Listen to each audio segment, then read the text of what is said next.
So the other school of thought is, well, what about reusing the cylinder head bolts from this cylinder head that I pulled from the car that didn't have a problem? Well, here's the thing. This set of cylinder bolts cost about $30. And the head gasket itself cost $50, and the customer is paying approximately $400 total to get this stuff done. So for $30, do we really want to risk doing this over again? My answer, no. And sometimes these bolts can get pretty expensive. On a performance engine, which this most certainly is not, you can talk $8, $9 per bolt. You can do well over $100 in cylinder head bolts. But again, your gaskets are going to be more expensive in that case, your intake manifold gaskets. My opinion, just buy new cylinder head bolts, but under no circumstances should you use the ones from the damaged engine. And I think that you'll have to agree with me that that's a very logical conclusion. Now, if you do reuse the bolts for whatever reason, definitely, without question, clean the threads on the bolts by doing a chaser with a thread chaser on them. If you do not do that, then you're just guaranteeing that you're not going to be able to evenly torque them. And even if you do that, well, you still may not have even torque, or you may have even accurate torque, but not the strength that you would with new bolts. I'm going to use these new cylinder head bolts, but I'm going to show you another thing too. What I'm doing is I'm looking in the bolt holes and seeing if any of these bolt holes pass through coolant passages. And in this model, they do not. On many models, the cylinder bolt holes will actually pass through a coolant passage, and you'll be able to tell because if you look down the hole, you'll actually see the coolant passage hole connecting up with the bolt hole. You can also do it the other way. You can put your flashlight into the coolant passage and then see if any light comes through the cylinder bolt holes.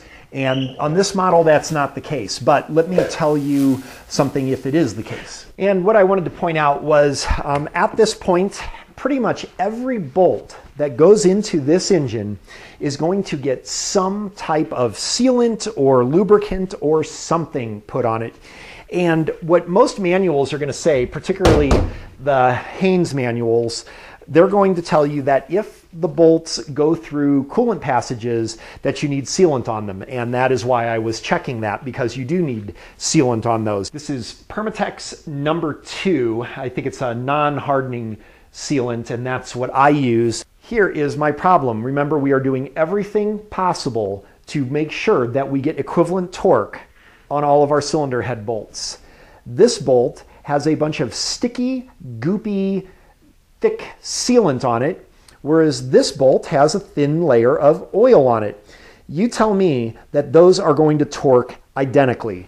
I do not believe they are. So this is just the way I do things, and you're free to make mention in the comments if you disagree or have a better idea. If I put sealant on even one cylinder head bolt, because it's the only one that goes to the passage, I put sealant on all of them so that the torque is equivalent on every single bolt. And in this case, all of them are just going to get a light thin film of oil onto the threads because there are none of them that pass through the coolant passages. But at this point, I am going to be very, very particular to make sure that the torque is accurate on every bolt for this cylinder head. And I'm going to do another thing to make sure that that's the case. And hang on, because it's about to get really geeky up in this mug. So for our most important part coming up here, we're going to rely on a couple special tools in this application. A torque wrench and an angle gauge. And if you have this angle gauge right here, which costs about, I don't know, 10 bucks at AutoZone, throw it away. Because for 20 bucks, you can get this one from Lyle, which is far better. I strongly suggest getting this if you're going to do this job, because that piece of junk there is nothing but frustration, and we'll go over that in a second. But here's the thing. I'm not very worried about the angle gauge because they are pretty straightforward, as you will see. And you may not need an angle gauge in your application, by the way. But this I'm a little worried about, because this, unlike the angle gauge, I do not know for sure if this is calibrated or not. And even with the angle gauge, I'm still going to do a torque setting that if my torque is not accurate, because this may not be calibrated, then of course my accurate angle doesn't put the ultimate correct clamping force with the bolt, right? So it all rests on my torque wrench, no matter how you look at it. So what I want to do is check calibration of my torque wrench before I torque any bolts. And it's actually very easy to do that if you've passed 3rd grade math. So what we're going to do is I've looked up the specifications, and I'm going to need to do approximately 40 pounds of torque on the bolts before I do the torque angle gauge. So I want to make sure that I'm accurate at around the 40 foot-pounds especially. So here is how I'm going to test it. So if you've ever used a torque wrench before, you know there's 2 delicious flavors. One of them is in inch-pounds, and generally the one most people are familiar with is foot-pounds. So it's very simple. That would mean that torque is equal, if it's in foot-pounds, it's going to be to the length in feet times the weight in pounds. And what we're going to do is set up a situation where we can determine if my clicker torque wrench will actually click given a certain weight at a certain length. It's simpler than it sounds. And remember, not all torque wrenches are clicker types. A better way to do this would be to use another torque wrench and just see if your torque wrench is the same calibration as the other one. Not being a professional mechanic, all I have is my Great Neck torque wrench, which I've had for a good probably 10 years, I guess now. So what we're going to do is I already know that I want my weight, I want to be at 45 pounds of torque. And I know that because the math is going to work out easy. And that's going to be equal to a length. How do we know what the length is going to be? Well, let me show you. What we are going to do is we are going to measure from the center of where the socket will be to the center of the handle, where it just so happens to have this nice little groove here.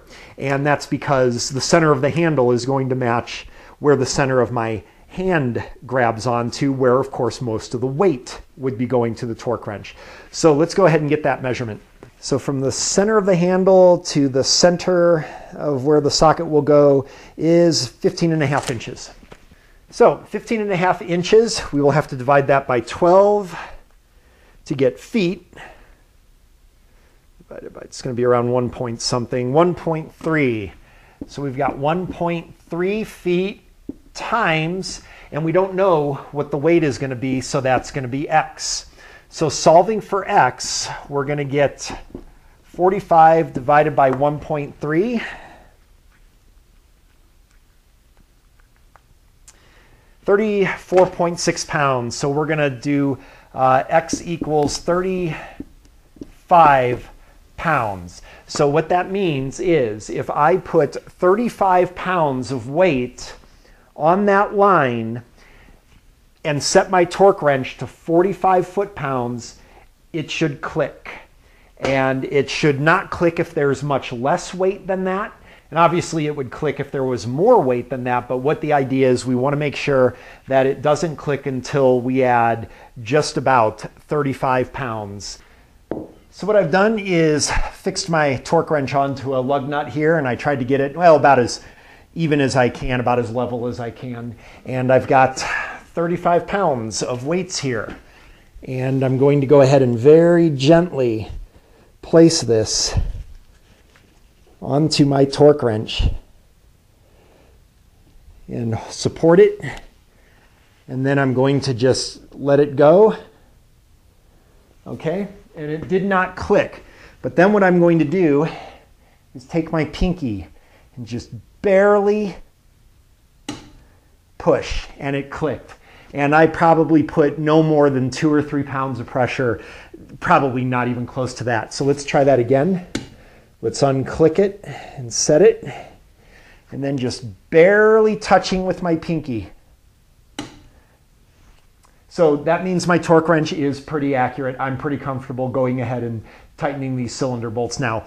So admittedly, that was probably a little nerdier than what you'd normally get in your cylinder head videos, but I believe if you take the time to do this, you will only do this job once. But if you don't check the accuracy of your torque wrench and you reuse your cylinder head bolts and you don't prep your surfaces and measure them up and everything like I showed in this video, in my opinion, you are straight up cray-cray. All right, let's get this cylinder head on. So the first thing we're gonna do is there'll generally be two little locator dowels, and I'm just gonna hammer those in with a rubber mallet. Make sure that they're in flush and straight. And one last wipe off to make sure that our surfaces on both the block and the cylinder head are spotless and grease-free. And the cylinder head gasket will need no sealants or anything. It's gonna go on perfectly dry. Of course, I'm gonna have the correct side down and it's going to go on this way, but before I do that, I'm actually going to clean the cylinder head gasket with some acetone just in case there's some oil or grease on it from the manufacturing. Gasket goes on, fire rings touching side down, and I'm just going to double check to make sure that it is on correctly and that all the holes are lining up and it looks good. All right, this next thing is just kind of my own little idea. I'm going to put some drinking straws into each of the corners here. And the purpose of that is it's going to help me to line that heavy cylinder head up, because what I don't want to do is rub the cylinder head around looking for the locator dowels and scratch up the bottom of my cylinder head or scratch up the gasket or anything. I just want to lower it straight down and get it the first time. And this is the time to double and triple check that you put the cylinder head on in the right direction. All right, there's one straw there. Where's my second guy at? Right there. There we go. And that should help to settle it. Okay, and all right, that's already settled in. I didn't even feel it settle, but that's in there. And then the straws come back out. And we're ready to add some bolts. And one of the things you're supposed to do is put a little bit of oil on the surfaces where the bolt heads go. I actually use grease instead, and that's for actually a couple reasons. First of all, I think it works better. The idea is that you don't want the head of the bolt grabbing onto the cylinder head surface and causing a little bit more friction, which can affect your torque.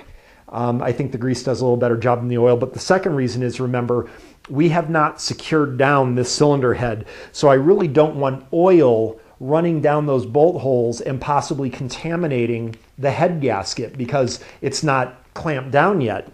So I think the grease is just a little safer too. And this model actually uses some little spacer washers. So I'm going to go ahead and position those and also grease up both sides of them as well. And a little bit of oil under the threads. And I like to use my finger to kind of rub it in. Again, I don't want this oil all runny all over the place. I'm dropping it in between the head and the block where I don't have the cylinder head gasket clamped down. So I do want to be conscious of that and not get oil onto the gasket. And almost done here. Again, the whole point of this, I'm trying to treat every bolt the same so that we get exactly the same torque.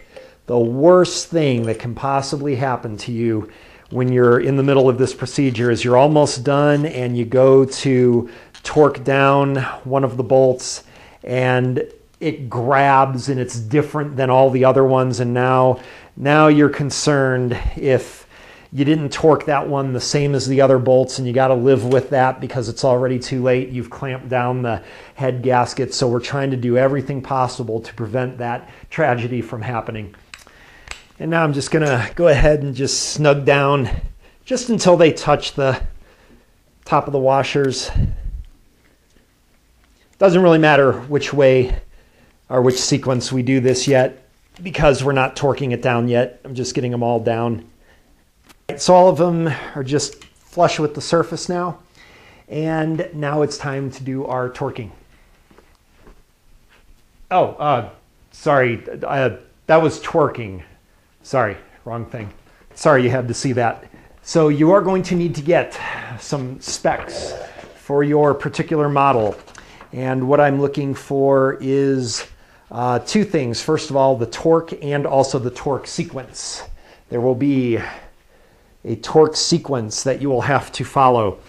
So let's see. And almost always it's sort of like a circular spiraling out pattern. But I'm going to put this torque sequence where I can see it and go ahead and get my torque wrench, which I know is accurate now. And I try to use as short an extension as possible. Let's see, this ought to be good enough. The shorter the extension, the more accurate it's going to be because there's less flex and less play. And what we're going to do is look at the directions, and I already kind of don't like these. So what we want to do is torque to 39 foot-pounds, but the problem is we don't want to torque right to 39 foot-pounds in one pass. So what I'm going to do is actually, 39 foot-pounds is not very tight, so I'm just going to do it in two passes. So we'll do the first one to say 25. We'll go ahead and we'll do this number one first. And when you do this, this is why we greased up, or you can use oil, but put stuff under the heads of the bolts. We want to have a very nice smooth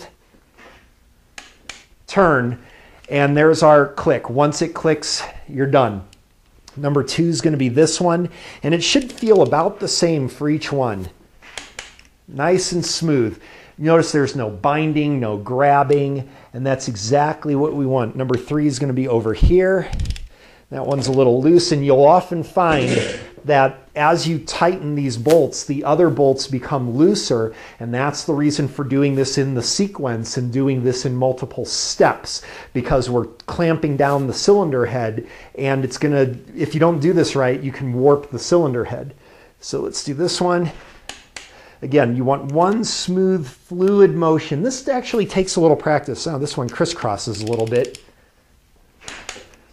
Don't go real slow trying to find that click. If you just go one smooth fluid motion, it'll click, and it'll actually be a lot more accurate. If you try to find the click and you just go real slow and jerky, it actually may not click and you'll over torque it. Let's see, number 5. Got to kind of pay attention to what I'm doing. I just finished all my 25 foot-pounds. What I'm going to do now is I'm going to again go through the sequence at my 25 pounds and just make sure that we're at 25 pounds on each one. And this is just to make sure that we didn't miss any of the bolts before we move forward to a higher torque. All right, and now I'm going to go up to my 39. And again, following the sequence now at our 39 foot-pounds. Again, smooth motion, and I'm going to want to, because the engine's not in the car, I want to make sure that I've locked my engine stand up here so that the engine stand doesn't roll, because this is going to be a little more torque here. There it is. And I wish I had a really fancy, expensive snap-on torque wrench. I'd feel a little better about this, but again, I know that my wrench is calibrated. So I feel really good about this, and the bolts are moving nice and smooth. And now I just want to double check that I got every single bolt and that it's at the torque. Looks good. All right, I am done with my torque wrench, so I'm going to go ahead and set it to 0. Always store your torque wrenches, even these cheap ones. More important maybe with an expensive one, but set them to 0 before you set them away. All right, we are almost done. So again, if you've ever used this torque angle gauge, what you're supposed to do is go ahead and get your torque angle gauge onto the bolt, and then you go ahead and find a place for this little lever here, this little rod here to lock on, which on a lot of models is not going to be very easy to do because you've got a fixed space here. And even if you do lock it on, if you've ever used one of these before, one of the things you quickly find is that the thing kind of has a mind of its own. So when you go ahead and you hook up your breaker bar, you'll find that as you turn, you'll sometimes turn the bolt, but you won't turn the dial on here because the gauge kind of bends a little bit or doesn't seem to, really lock on. And there's not a lot of flex on this. It's just a design thing, I think. I hate this thing. Let me show you a much better way. This is easily the best value tool I think I have in my toolbox. And we can go ahead and we can just use this little end, this clamp end, and just clamp it anywhere. It's actually pretty amazing. It's just dead on accurate. And what I'm going to do is go ahead and zero this gauge out. Now, what we have to do here is I need to get 90 degrees. And I don't feel comfortable torquing this thing 90 degrees in one fell swoop and possibly warping the head. So similar to the torque, what I'm going to want to do is 45 degrees at a time and do this in a couple steps. And here's a quick tip for you. I'm going to paint a little reference mark on every bolt in the same location so that if I get distracted and lose count or anything, I'll know whether I have already turned the bolt or not. Get our gauge zeroed. And again, same thing. I want to do a single smooth motion to 45. First of all, I want to see where 45 is. So there's 40. So I'm going to recheck that I'm at 0. You only get one chance to do this right.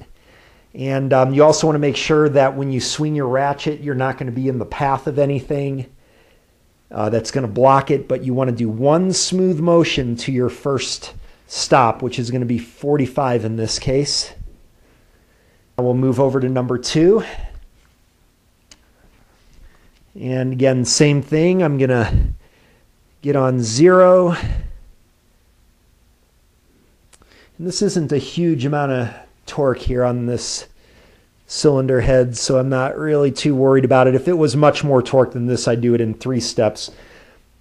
All right, and I'm going to already check again to make sure that the swing of my ratchet isn't going to bind up on anything, so I can make a smooth pull to 45, and I'm going to repeat this through the series. And now I'm in my second set of 45 degrees. Let's see, we're on number 4 here.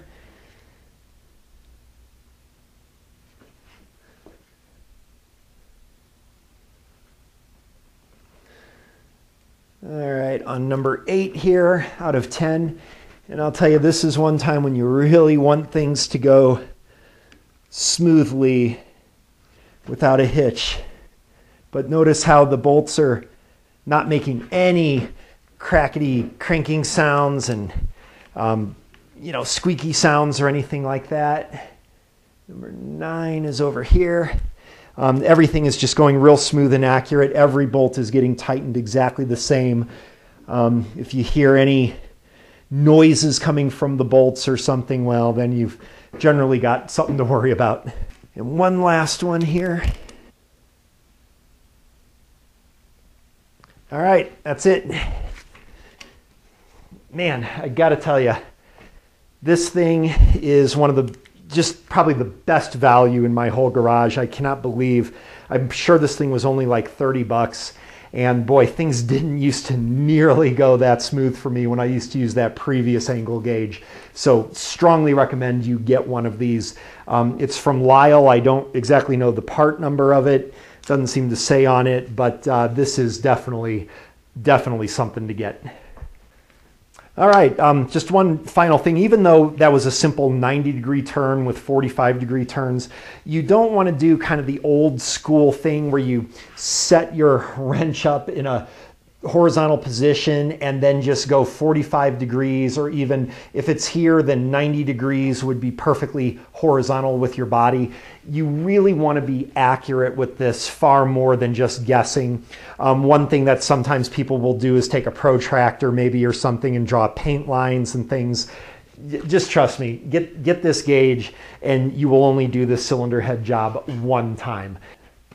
So that's it for this video. I hope you found it helpful. Thank you very much for watching, and we'll see you next time. And maybe on the next video what we'll do is show how to replace a timing belt on one of these very common Toyota 2.2 liters. I think that would be a good one.